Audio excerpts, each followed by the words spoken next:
atiéndeme.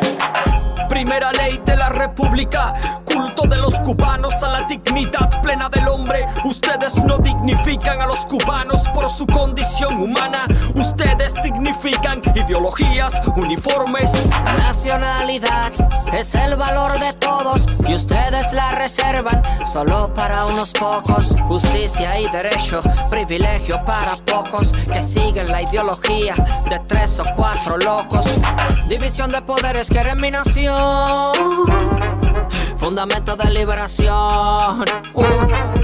El apóstol los unió, el triángulo rojo ratificó. Atiéndeme.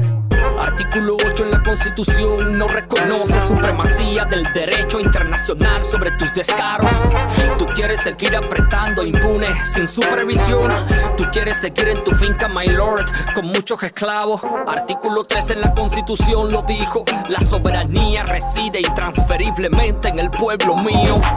Es el artículo más ultrajado de la Constitución. Aquí soberano, papá, lo que hay es un solo partido. Cultura centenaria, herencia milenaria. 60 años tirándola contra el piso, experimentando rico, creando seres sumisos. Libertad de credo y su partido encima de Dios.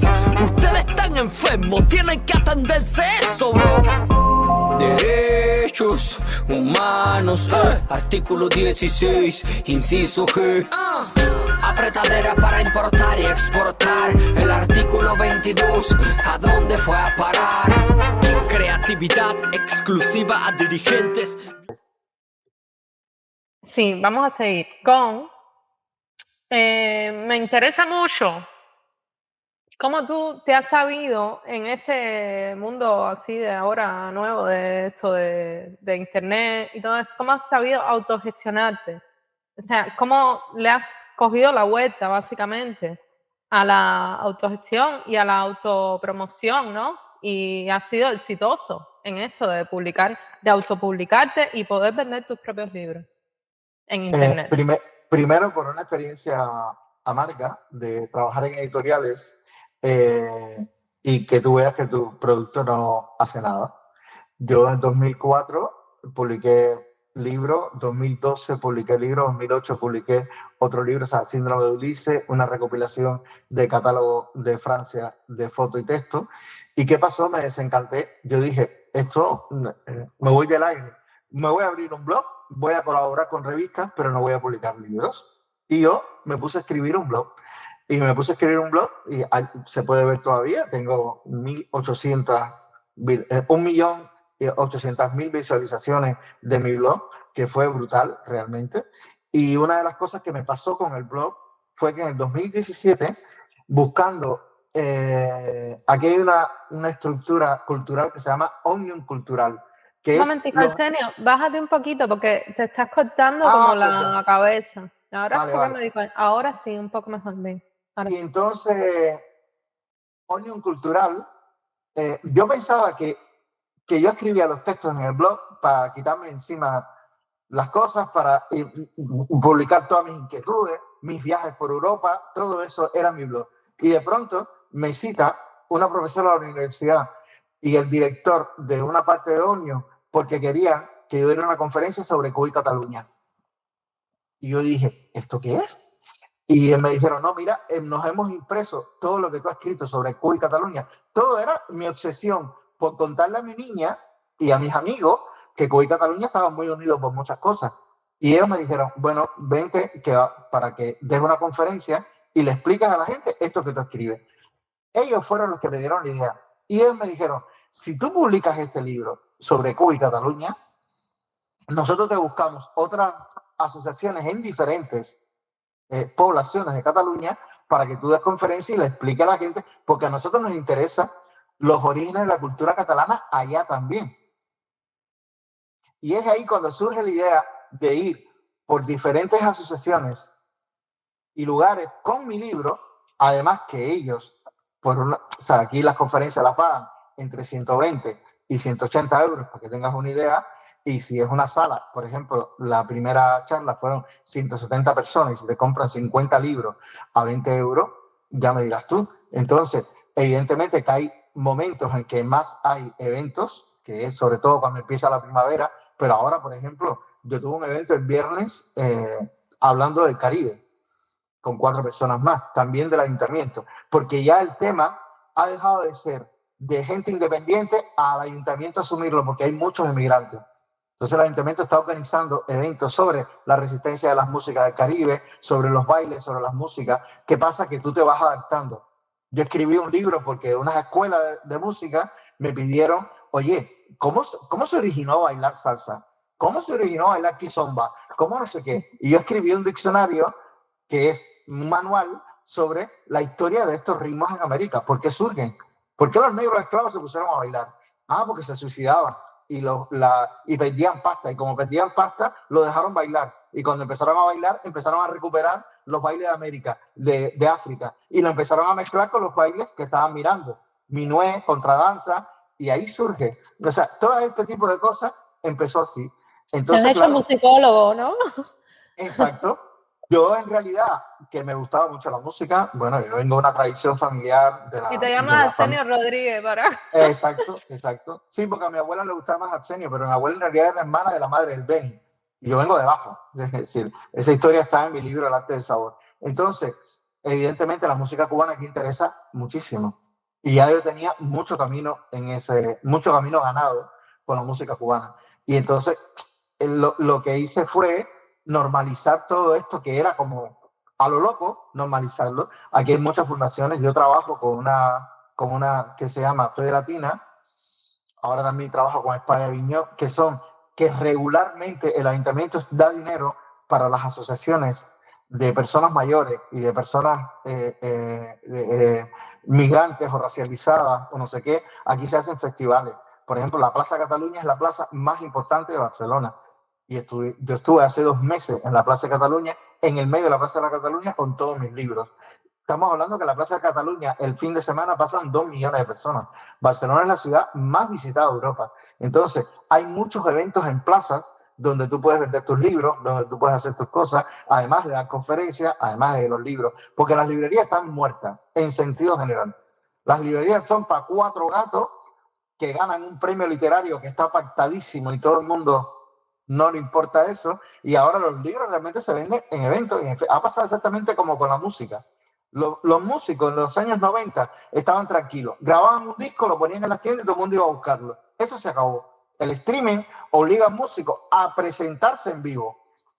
Se ponga como se ponga, se tiene que presentar en vivo. Esto ha pasado lo mismo con el tema de los libros.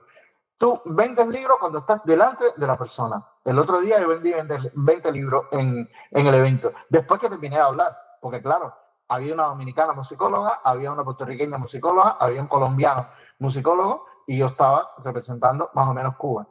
Pero ellos eran musicólogos, pero no tenían libros publicados. Y yo hablé de la esclavitud, de no sé qué. Cuando terminé firmando el libro como un loco. Mis libros que yo los llevaba. Y entonces tú vas a los eventos y buscas tus libros. Y ya cuando llevas 2 o 3 años en esto, ya tienes una regularidad, una agenda en la cual tú sabes que en este mes toca esto. Yo escribí, por ejemplo, un libro sobre la habanera. La habanera aquí es el baile nacional, la música nacional de Cataluña. Ese libro ha sido brutal, pero yo escribí el libro yo escribí el libro porque la mayoría de la gente te decía que la habanera era catalana. A ver, sí, se canta en catalán, tiene elementos de la música, pero no, nació en La Habana, se llama habanera. Y por esto, el golpe de la habanera es un golpe de Ogún, que está identificadísimo. Y todas estas cosas, explicarlas en vivo es una clase magistral, lo que tú le das a la gente. Cuando tú le explicas en vivo que el golpe de la habanera, tum, tum, tum, tum, tum, porque está identificado, ya está identificado desde Fernando Ortiz. ¿De dónde sale el golpe de la habanera? ¿De dónde sale el golpe del danzón? El de la habanera es el boom, el de danzón es el changó. Son diferentes toques que se introducen en la contradanza. Y siempre viene por el tambor de los africanos. Claro, hay una expresión que utilizan los libros que se llama el tambor simulado. Cuando el negro no tuvo presencia en la música europea, con el tambor, con la presencia del tambor, se simuló. ¿Se simuló en qué? En cello, en violines, en contragolpe, en síncopa, hasta que apareciera. Vamos a esperar. 19 no podemos, porque esta gente no soporta a los negros y son unos racistas. Vale, vamos a esperar un poquitico, que ya llegaremos. ¿Cuándo llegó? Cuando apareció el son. Con el son ya no hubo historia, porque el danzón sigue siendo un ritmo hecho para entrar en el salón. El otro día yo explicaba, una musicóloga chilena me dijo, ay, pero ¿cómo tú crees que se puede resolver el problema de que, claro, cuando uno mira la historia de la música, tú ves, joder, en el siglo XIX todo el mundo bailaba una cosa, y luego en el XX todo el mundo ahora está atado a tener que bailar el salón. Y le dije, ese es el problema, el salón. En todas las repúblicas de América se crearon los salones. ¿Los salones para qué eran? Negro, vístete. No bailes ni muevas mucho la cintura, bien estrechito. En un solo ladrillito tú no te muevas. Te tomas por culo. ¿Qué ladrillo? ¿Qué ladrillo? Si tú ves bailar macuta, si tú ves bailar guaguancó, ¿tú crees que eso se puede bailar en un ladrillo?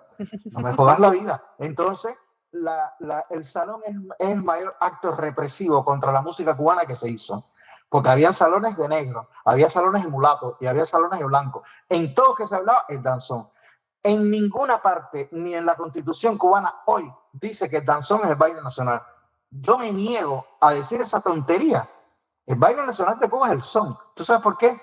Guitarra española, maraca india, clave de negro, bongoes, que es una cosa inventada en Cuba, el bongo.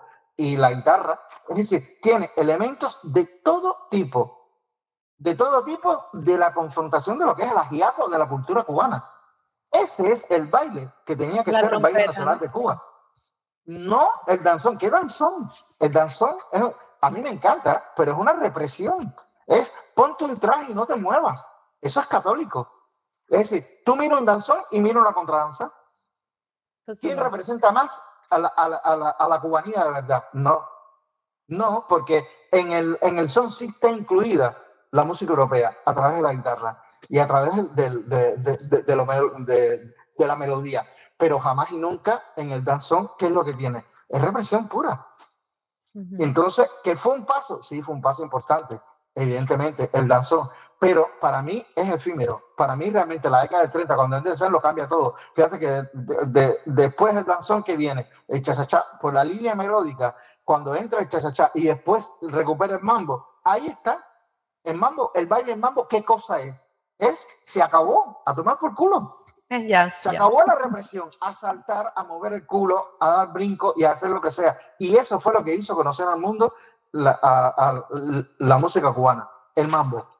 En las películas mexicanas primero, en las películas norteamericanas después, y cuando llegó a Europa arrasó. Pero ahí estaba el negro, de verdad en toda su expresión.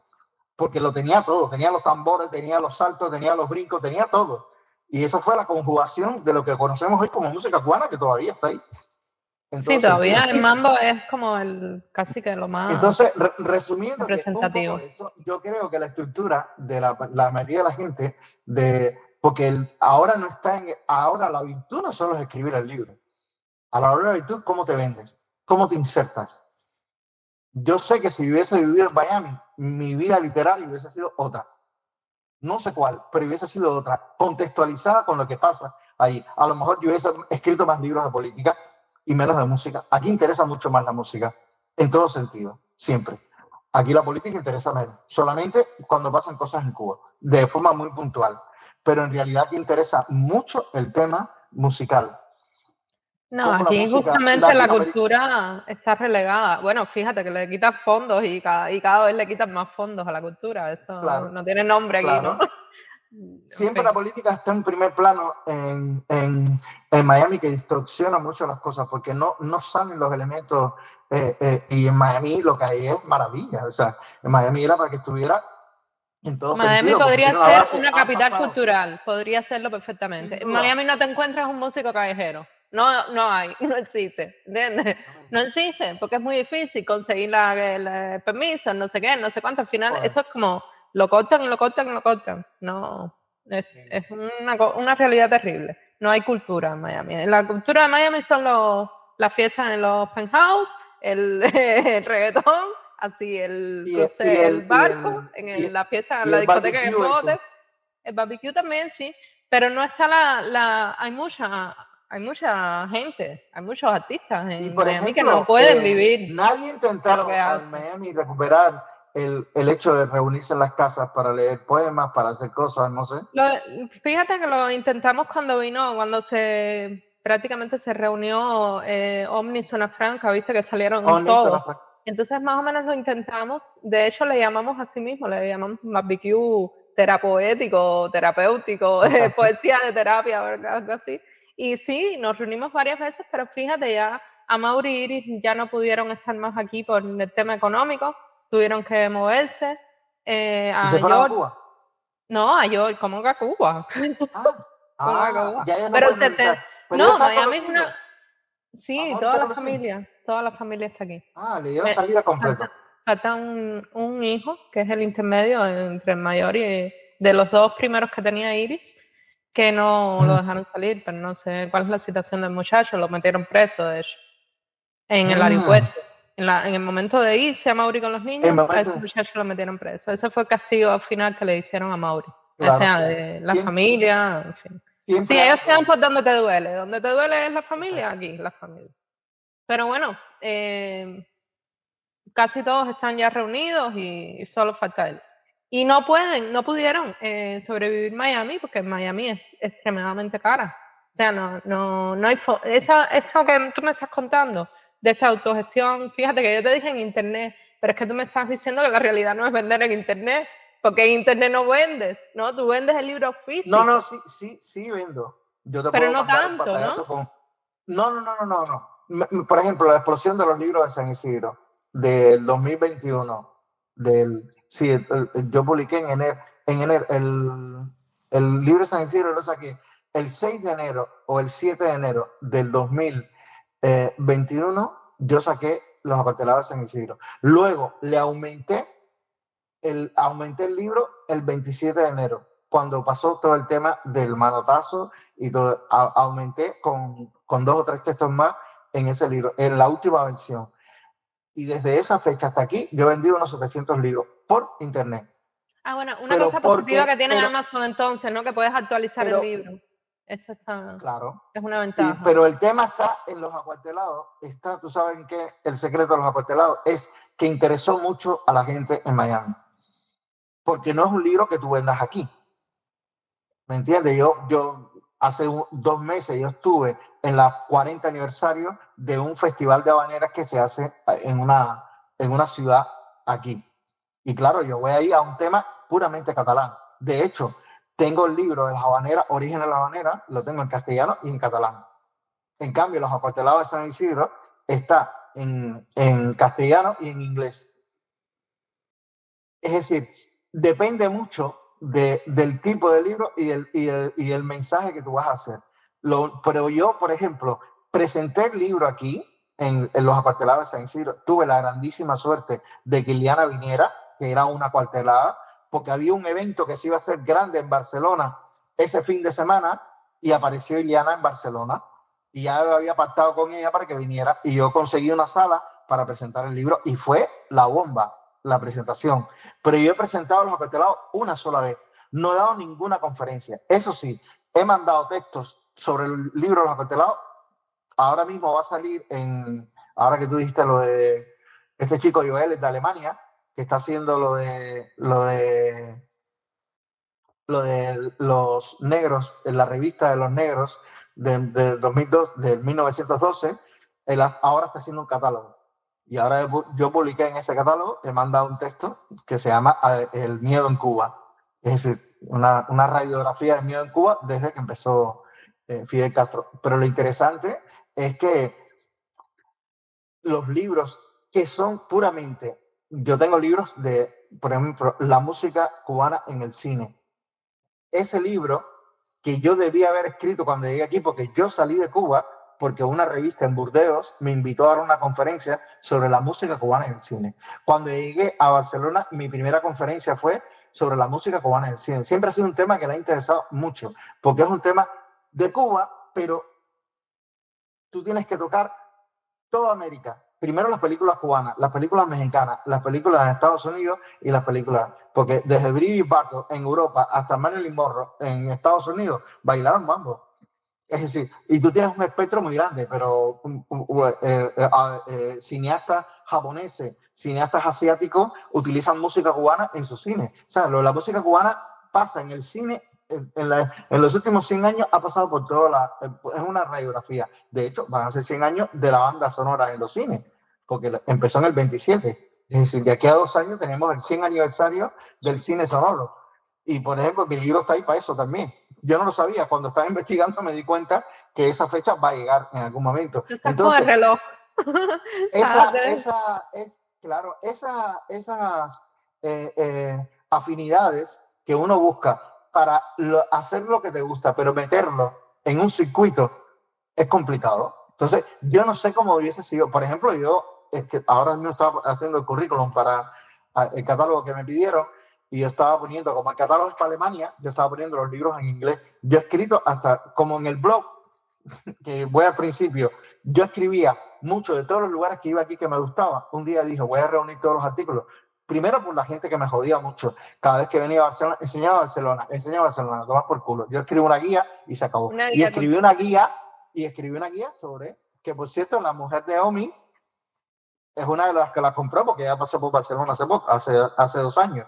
Y tiene mi guía de Barcelona, me dejó un comentario muy bonito en el texto. Esa guía también está en inglés, porque viene mucha gente de Estados Unidos que le interesa el tema. Y entonces es un poco hacer coincidir las cosas que a ti te interesan. Y por supuesto, aquí hay una infraestructura. Yo estoy en un pueblo que tiene unos 100.000 habitantes, San Cugat del País. Tú piensas que en este pueblo tiene la Casa de la Cultura, tiene el Ateneo Barcelonés, tiene como 4 o 5 instituciones, una de tejido, otras de cerámica, que cada una tiene a su vez un lugar donde se dan charlas y se dan conferencias. La cultura es esencial en la construcción de Europa, esencial. Y ahora la gente quiere saber mucho de todos los temas de migración, porque ya es difícil. Es decir, los emigrantes están por todos lados. Y la gente, yo acabo de publicar este año Latinoamérica en Cataluña y viceversa, un poco explicándole a la gente cómo llegaron los catalanes a América y cómo después América ha entrado de lleno en Cataluña. Entonces, si tú encuentras temas que sean viscerales para ambos lados, en el caso de Miami, te digo, no sé cómo será, pero habría que encontrar un punto en que a la gente le interese, pero también tiene que existir lo que tú dices, la infraestructura. Yo no sé cuántos ateneos culturales o cuántos ateneos sociales hay en Miami para dar conferencias. A lo mejor eso no existe. Y ahí está el problema. El problema está en que si la gente no tiene un lugar donde poder ir y que le den un ápice de cultura, no hay cultura sobre la cultura. Por supuesto. Sí, ¿no? En literatura aquí tenemos el O Miami O Festival, que es un festival de poesía. Bueno, desde que Legna está aquí, Legna sí ha podido conectarse en esos circuitos, pero esos circuitos son pequeñas librerías, las universidades, pero así como, y muy regado porque la ciudad está, no tiene una estructura coherente. Pero ¿tú sabes cuál es el problema de las universidades? Que la universidad es un río, es un flujo. La gente entra el primer año, el segundo año, el tercer año, el cuarto año o el quinto, se piró. No es lo que realmente se hace sedimento cultural son las agrupaciones, las asociaciones, la gente que está entre 30 años y 60 años que le interesa la cultura y sabe que siempre que vaya a una casa de la cultura, a un ateneo cultural, sabe que va a haber algo que le interese. Ya sea porque sea una cosa de barrio o ya sea porque viene un escritor que más o menos va a explicarle algo que le interesa. Y entonces eso tiene que ser una cosa de continuidad durante mucho tiempo. Y si eso no existe, porque las universidades son fantásticas y te reaniman mucho, pero es un chuta momentáneo, porque vas al año que viene y son otros. Sí. Yo al principio, aquí hay por ejemplo, centros culturales, pero si tú le quitas los pocos fondos que esos centros tienen, ya se va al carajo todo, ¿eh? Y eso es lo que ha pasado aquí el año pasado, no, este año este año. Retiraron un montón de dinero que al final no están, que al final cuando tú te pones a analizar el asunto, era un bullito lo que recibía cada lugar, pero ese bullito era necesario como para pagar algún otro salario, para hacer algún que otro evento, y ese bullito ya con eso no pueden contar. Que al final esos centros se tienen que automantener, porque con eso no, con $150,000 aquí no haces nada, al año no haces absolutamente nada, ¿no? Por muy chiquitico que tú seas, no caminas con eso. Aquí esto los precios son, ya es la inflación así.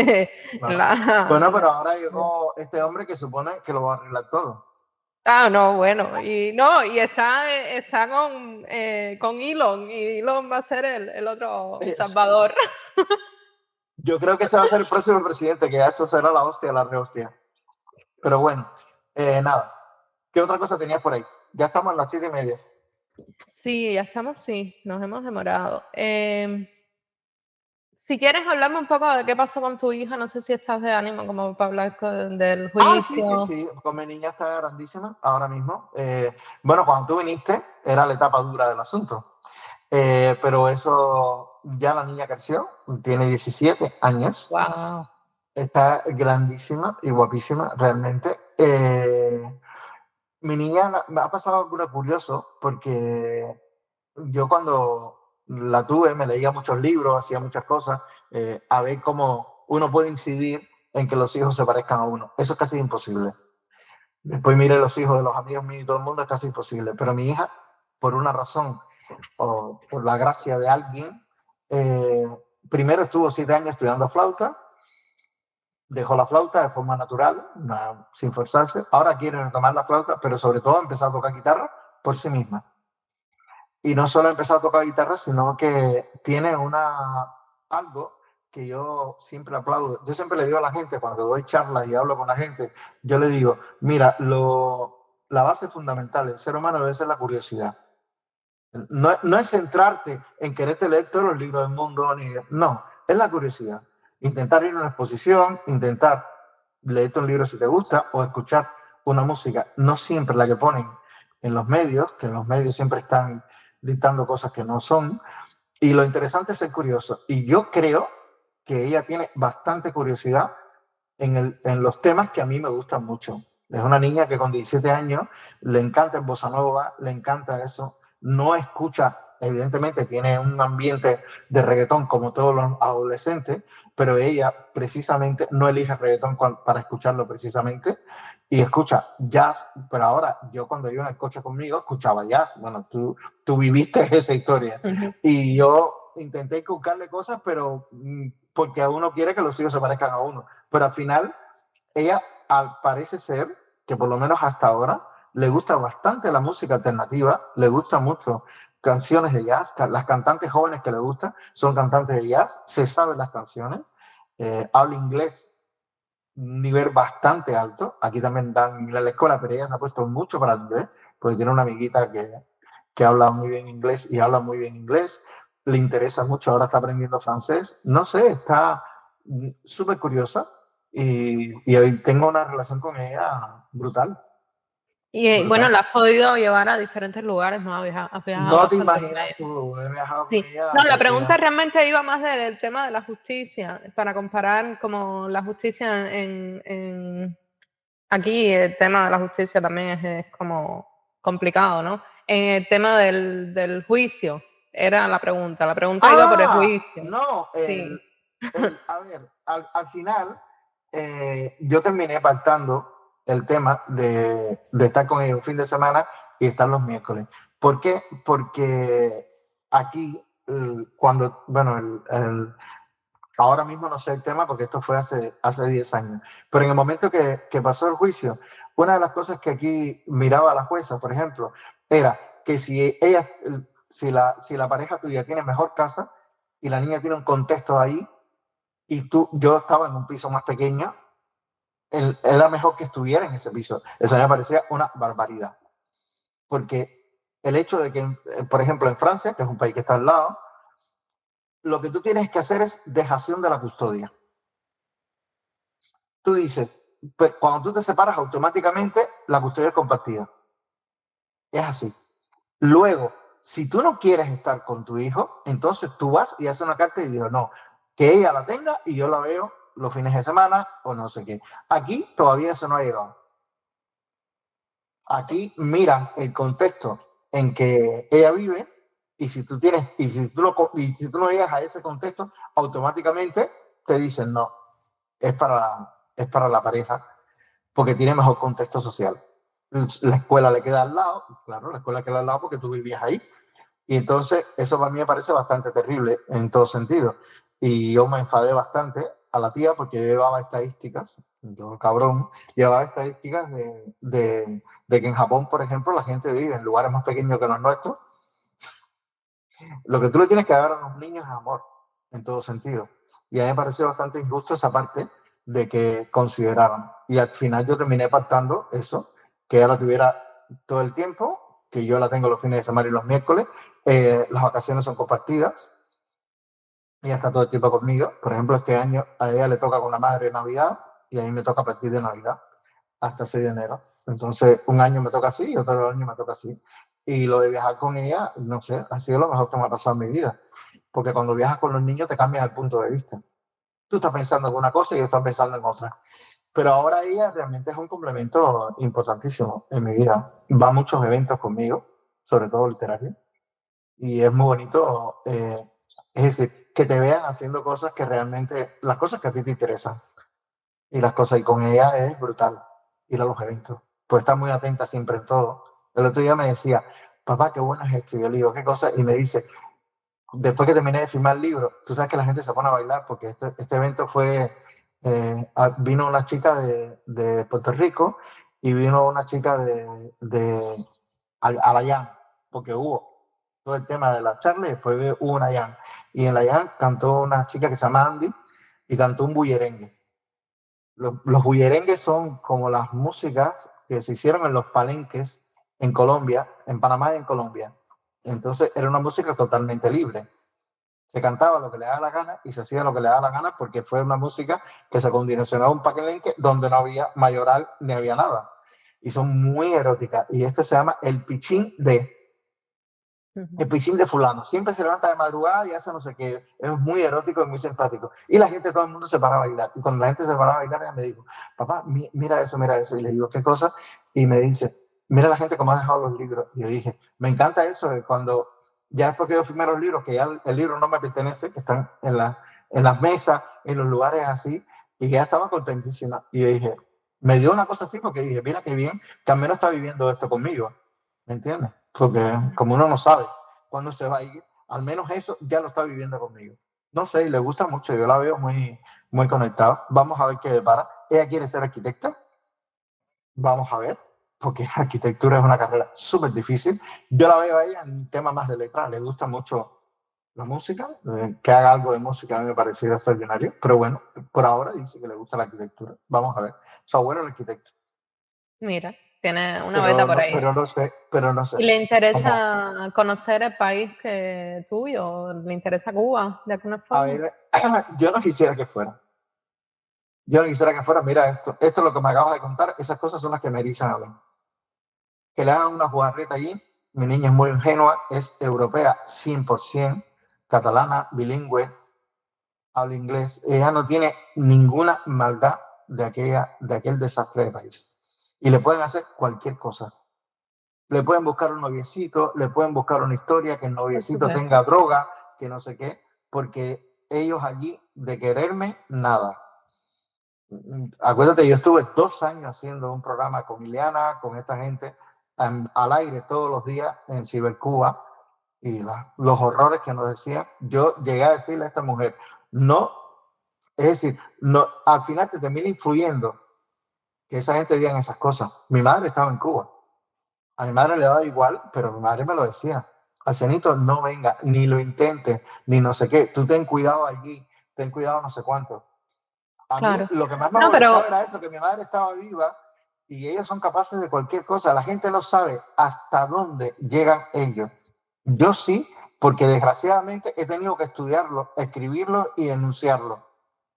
Y ellos sí matan gente en el exterior. Ellos sí hacen barbaridades en el exterior. Y ellos están coordinadísimos. Cuando tú estás pensando, o yo estoy escribiendo, haciendo algo, tú estás con tu performance, con si reuní gente o no sé, ellos solo llevan 65 años pensando en cómo taparle la boca a la gente y hacer que desaparezcan. Y están los casos de Laura Payán, de Payá, de los que no conocemos nada, porque han habido casos en Inglaterra, en garajes de Inglaterra donde han aparecido muertos cubanos disidentes. Es decir, hay casos por todos lados. Ujú. Y Aquí a también. aquel que se murió de una enfermedad de un día para otro, el otro, Ujú. la Un gente cree que infarto, cosas así, no, sí. que va, son expertos, son la KGB. Yo tengo ahí los archivos de la KGB, que es un libro que denuncia todas las barbaridades que le hicieron a la gente, y ellos son esa escuela de Putin, esa escuela de esta gente que van a saco. Sí, por Entonces, supuesto. No, pero ella está yo no loca te lo decía como por visitar Cuba, sino más bien en su imaginario como su identidad, ¿no? Que le sí, viene ella sí, no, directamente. imagínate, ella va a todas las conferencias conmigo y ella está clarísima de todas las cosas de Cuba. Le encanta el tema de Cuba. Ella ha ido a las clases magistrales. Ella, porque a veces, o sea, mi chica trabaja en horario normal, no está como yo, que yo me organizo el tiempo.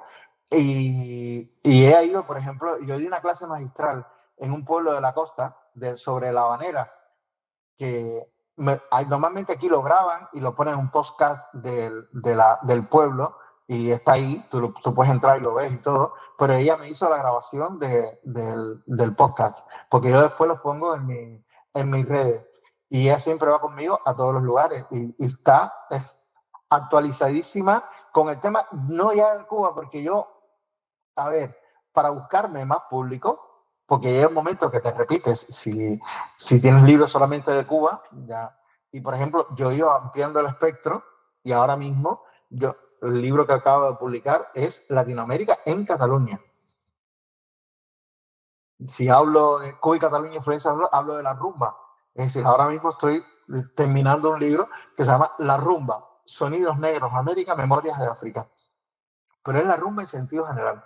Tengo 22 países donde han utilizado el tambor como elemento de expresión artística. Entonces, evidentemente, esto le va a interesar a un colombiano que toca candombe, mejor dicho, a un uruguayo que toca candombe, a un colombiano que toca bullerengue, a un puertorriqueño que toca bomba y plena, a un dominicano que toca perico ripiado, merengue. Es decir, yo quiero meter todo lo que ha hecho el tambor normal y camuflado en todas las culturas latinoamericanas, porque aquí hay muchos más latinoamericanos. Sí, hay como 40.000 cubanos, pero latinoamericanos ni te cuento. Aquí la mayor cantidad de latinoamericanos que hay son bolivianos, peruanos, venezolanos, argentinos. Y entonces tú tienes que condicionar un poco, y además yo trabajo bajo un estigma de Guillermo Cabrera Infante, que es maravilloso el análisis que él hizo de Celia Cruz. Él dijo, cuando no dejaron entrar más a Celia Cruz de Cuba, Celia Cruz salió como la guarachera de Cuba, guarachera de Cuba, así. Y cuando llegó a Nueva York y estuvo 20 años en Nueva York, se convirtió en la reina de la salsa. Porque si tú miras la música de Celia, que la gente no lo sabe, Celia salió de Cuba y no fue a Estados Unidos. Celia se fue a México, que México era la segunda parte de Cuba. Ella siguió haciendo guaracha, son y bolero. Pero cuando le dijeron, date un saltico a Nueva York para cantar, dijo, ¿con quién se encontró? El pianista era puertorriqueño, bomba. Las entradas de la música, de las canciones de Celia en Nueva York empiezan en plena, en bomba, en merengue. Y ella tuvo que cantarle a esa gente, tuvo que estudiar y decir, joder, aquí no, tengo que salirme de confort, que era la guarachita, que era el son, que era la rumbita. Y cuando se movió de ese confort, se hizo la reina de los latinoamericanos. Y es una cosa que siempre le digo a la gente, cuando estás en un contexto latinoamericano, intenta aprender de ese contexto y no quedarte en tu zona de confort. Para mí hubiese sido bien, bueno, yo soy el mejor experto de Barcelona en música cubana. Ahí estoy, que no te imaginas. No, porque aquí hay otro ritmo, otras músicas.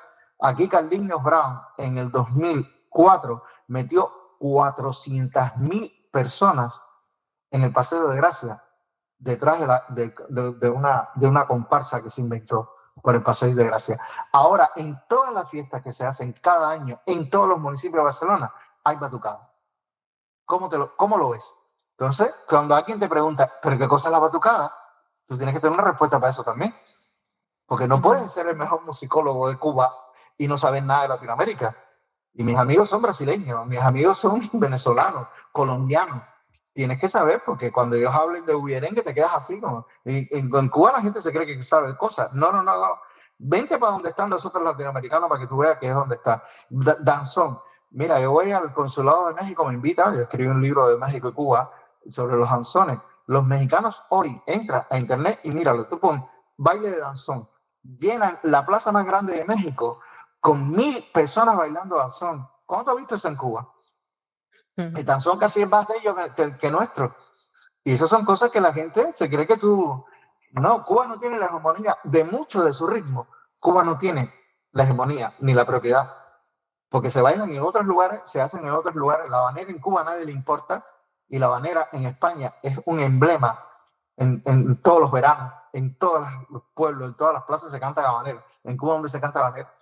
Entonces tú tienes que conectar con esto. Y no solo quedarte en tu parcelita ahí del rey de la cubanía. El rey de la cubanía es estupendo, pero aquí ¿cuántos cubanos hay? Claro.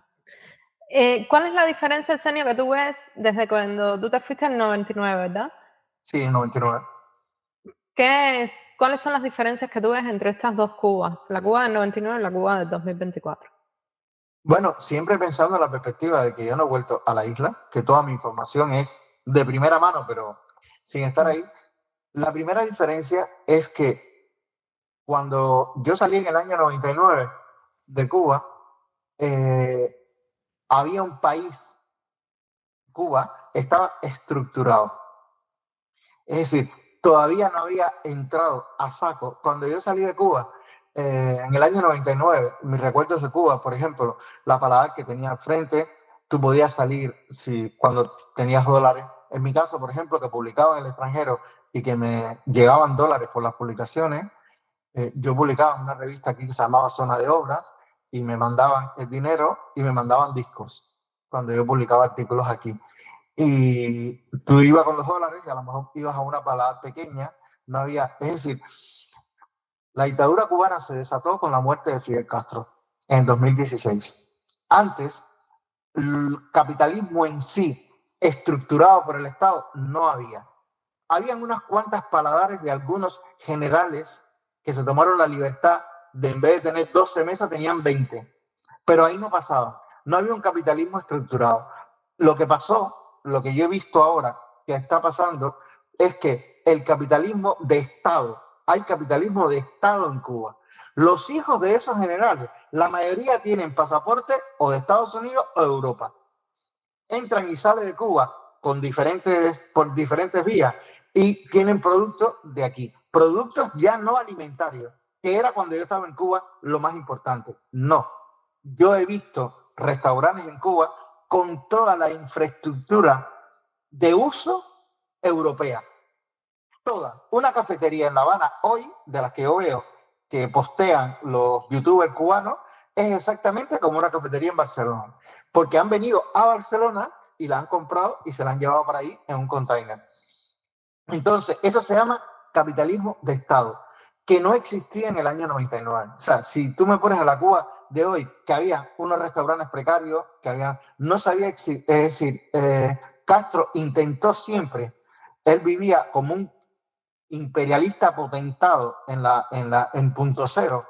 Él era un imperialista potentado. Él tenía ahí todas las estructuras y todo. Pero él no dejaba fuera de punto cero que la gente viera esto. De ninguna manera.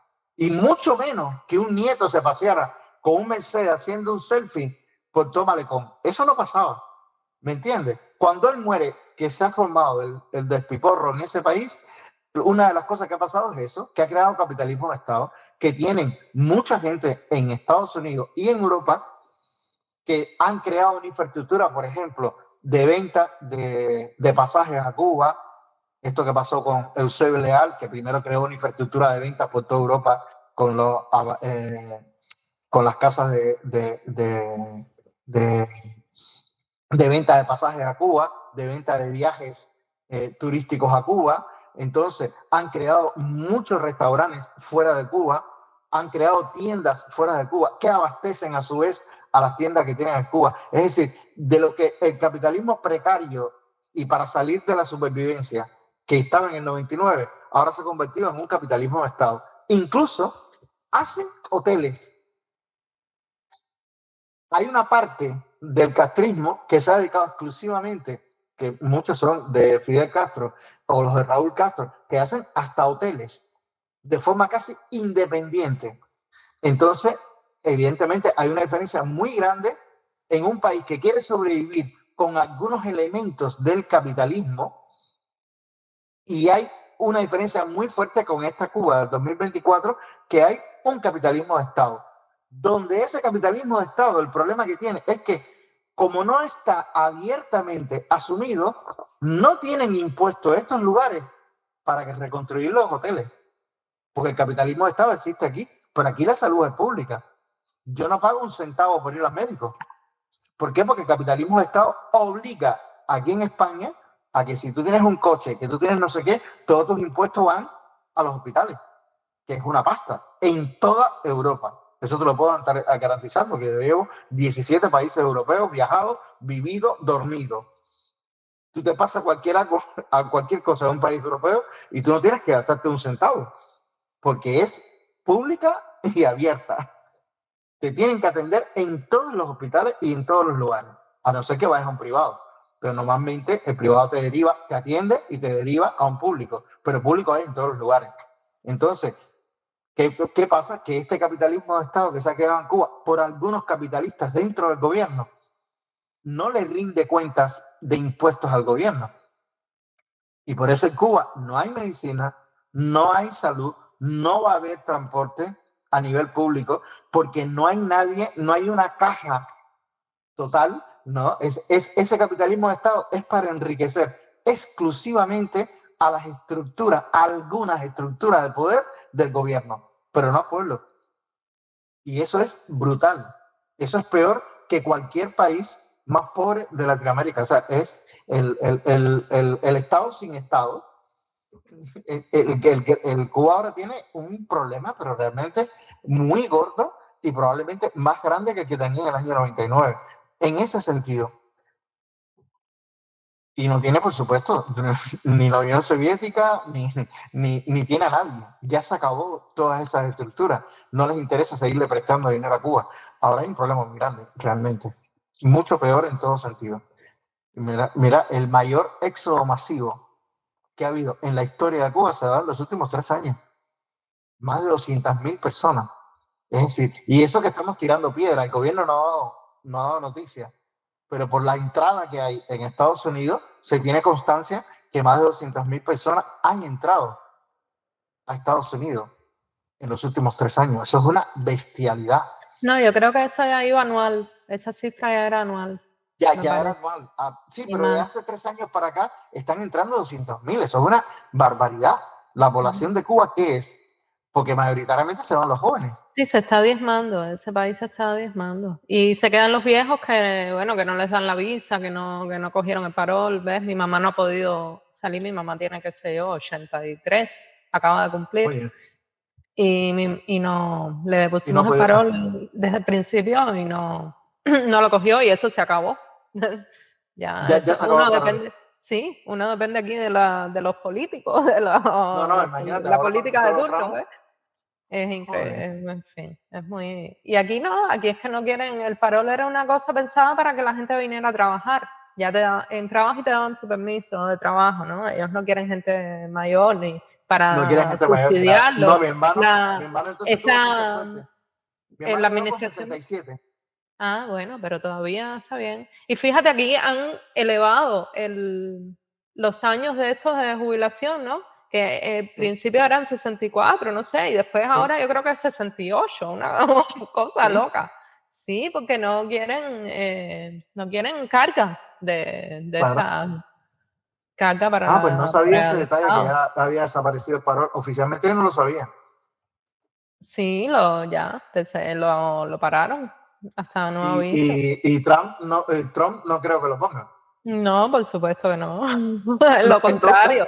Trump lo que está planeando es la deportación masiva, que no sé cómo lo va a hacer, ¿no? Y los I-220A están en una cuerda floja.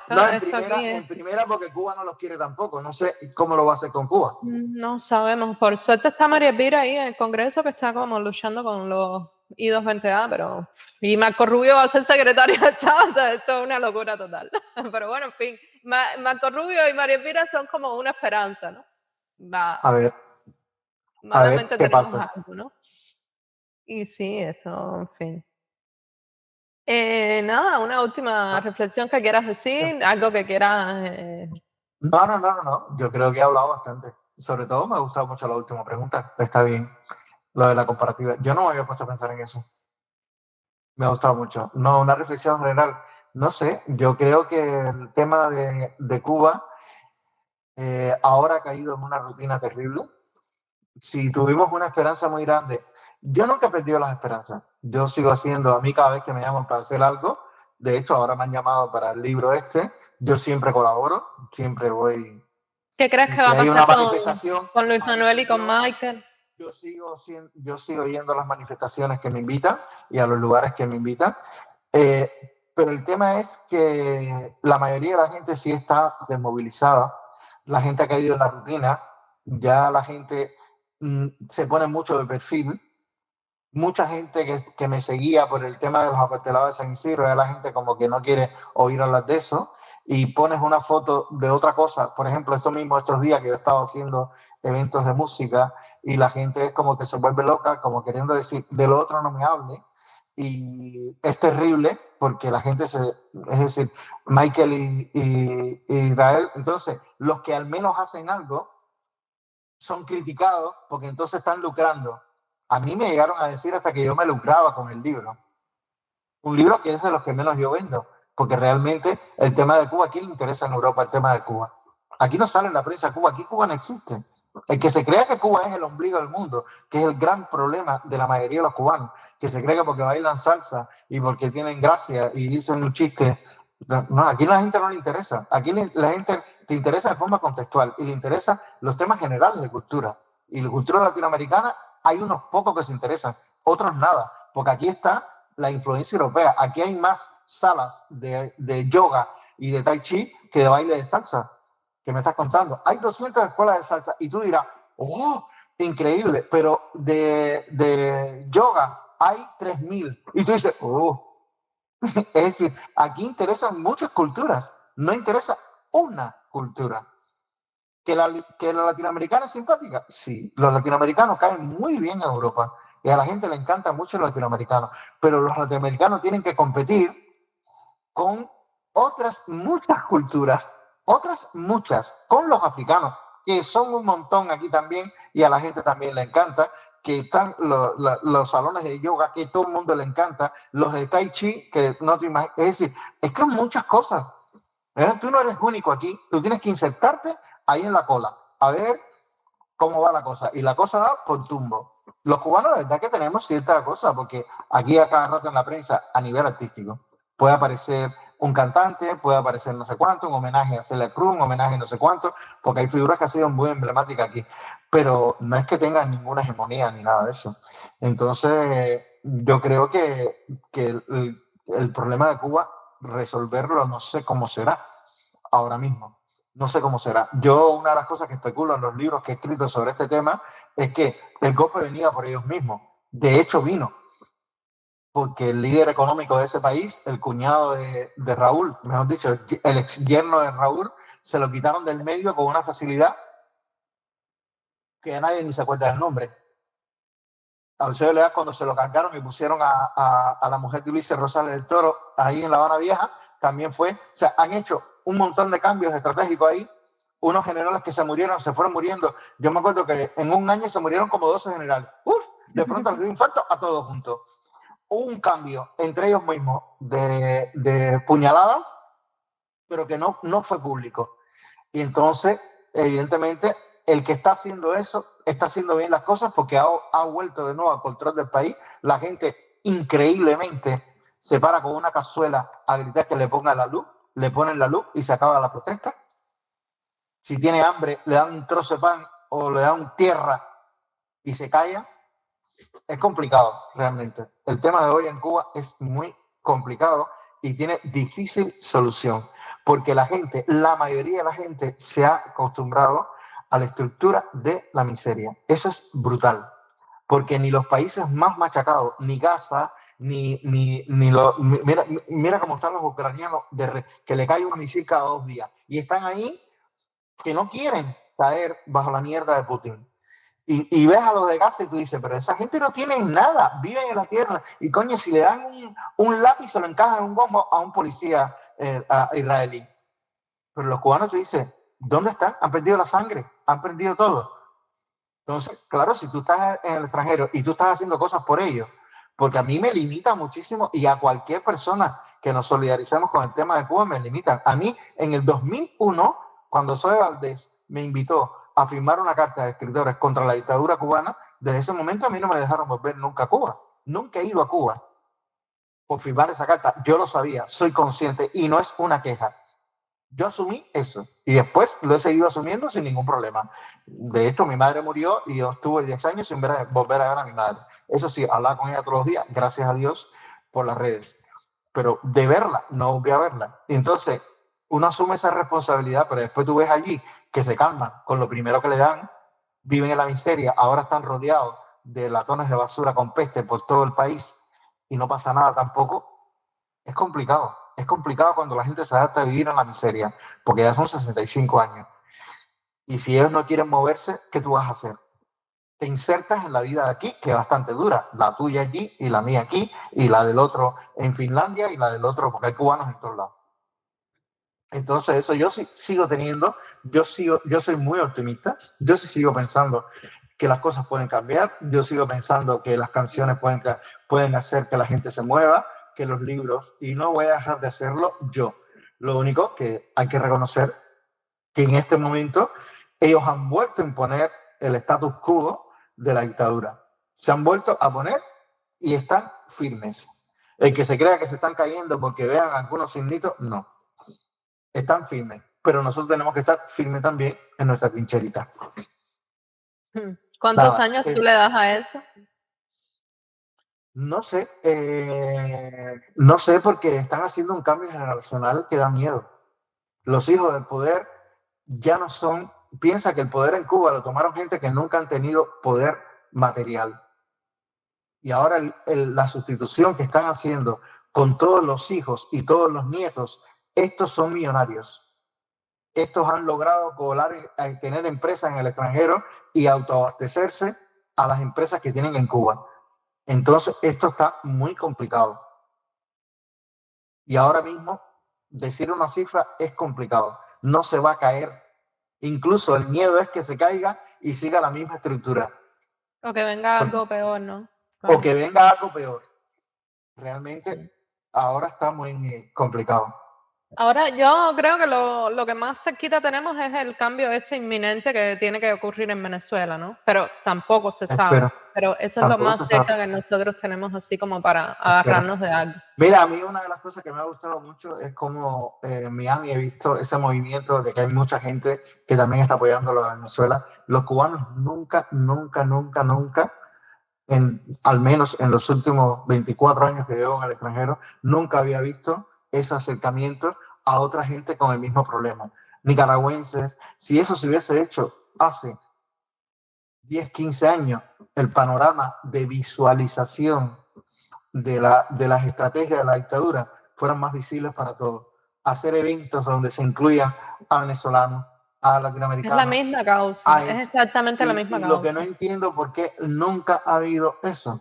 Nunca. Esto mismo que yo hice el viernes, el evento que a mí me invitaron aquí, es resistir. Es decir, la idea de la tía del ayuntamiento es, oye, intenten hablar de cómo ha resistido vuestras músicas en Europa. Entonces, claro, si va a venir un cubano, me dirás tú, pero es que se va una puertorriqueña, habla de lo suyo, la dominicana habla de lo suyo, el colombiano habla de lo suyo y yo hablo de lo mío. Estamos hablando de 4 culturas distintas, parecidas, pero distintas en un mismo lugar con puntos de vista muy diferentes, porque la chica puertorriqueña está hablando de temas en inglés porque a ella le enseñaron su cultura en inglés y en castellano. Y ella habla de qué ha pasado allí con el tema de Estados Unidos y Puerto Rico. Y son puntos de vista en República Dominicana todavía la herencia haitiana, el racismo con los haitianos y el tema francés. Es decir, hay tantos puntos de vista y eso enriquece y da un poder que te caga. No entiendo por qué en Miami, estando nicaragüenses, venezolanos y no sé qué, eso no haya ocurrido antes. Bolivianos, porque hasta los bolivianos los han machacado. Entonces es interesante que a lo mejor si se mueve por ese camino hay más prensa que se ocupa del tema porque ya está más abierto hacia otros países. No sé, por ahí tiene que ir el asunto, creo yo. Sí. Bueno, Arsenio, ya. Entonces sí, ya Bueno, terminamos. muchas gracias. Te mando un Cuando abrazo muy grande. No, Me dio mucho gusto yo en verte de cualquier nuevo. momento voy a caer allí, ¿viste? Ah, dale, bueno, me Tengo una avisas. invitación a dar varias conferencias ahí. En la Qué Universidad bueno, Internacional eso de te iba a Miami. preguntar, pero Sí. dilo así como para si quieres anunciarte. Bueno, pero es que no está el año pasado ya estaba en la nómina para ir No está y no definido. pude ir En porque fecha. había atraso, no, en la Feria del Libro, y hubo atraso con los que no habían podido ir cuando la pandemia. Hay 2 años de atraso. A mí me lo aprobaron y todo. Iba a ir con el libro La música cubana en el cine. Por eso tenía la versión en inglés. Y ahora lo han retrasado. Pero ahora web va a estar muy cerca para intentar ir en esta primavera. Vamos a ver. Ah, bueno, Si voy a marzo, Miami, mayo, por ahí. evidentemente. Okay. Ya sería Te fantástico. pongo Bueno, de nuevo. Yo te mandé mi teléfono hace rato, pero te lo voy a poner de nuevo ahí para que lo tengas en WhatsApp y mándamelo todo para eso. cogerlo. Bueno, Dale, chao, besito. un abrazo grande. Te quiero. Chao. Bye.